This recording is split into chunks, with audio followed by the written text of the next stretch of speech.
close by giving an example of one of those stories. There is a young woman, 23 years old,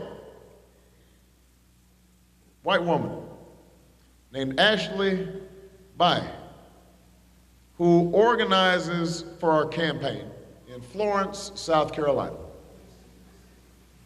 Now, Ashley has been working to organize mostly black folks. She's in Florence, South Carolina. She's been doing it since the beginning of the campaign.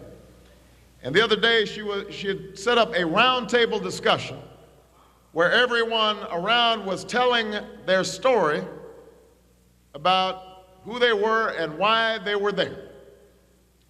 And so Ashley explained, she started things off by explaining why she was there. And she explained that when she was 9 years old, her mother got cancer. And because she had to miss a day of work, she was let go, and she lost her health care. And then she had to file for bankruptcy. They were on hard times. And that's when Ashley, 9 years old at the time, decided she had to do something to help her mom so that she could help millions of other children in the country who want and need to help their parents too. She had heard me speak about my mother having cancer and having to worry about maybe not getting the health care she needed because of a pre-existing condition, and she had connected with that. She thought maybe Barack would fight for my mother.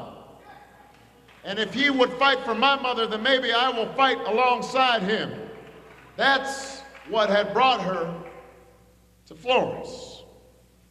So Ashley finishes her story and then goes around the room and asks everyone else why they're supporting the campaign.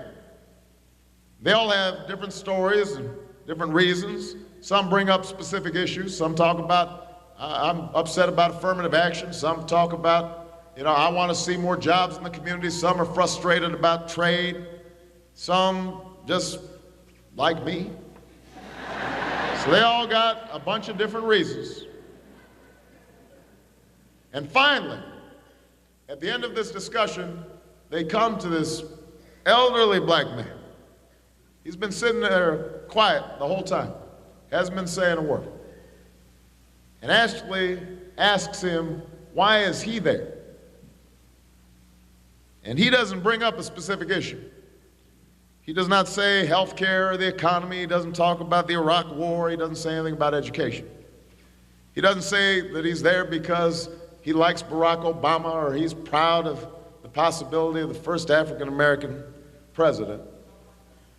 He simply says to everyone in the room, I am here because of Ashley. I am here because of this young girl and the fact that she's willing to fight for what she believes in. And that reminds me that I still have some fight left in me, and I'm going to stand up for what I believe in. Now, by itself,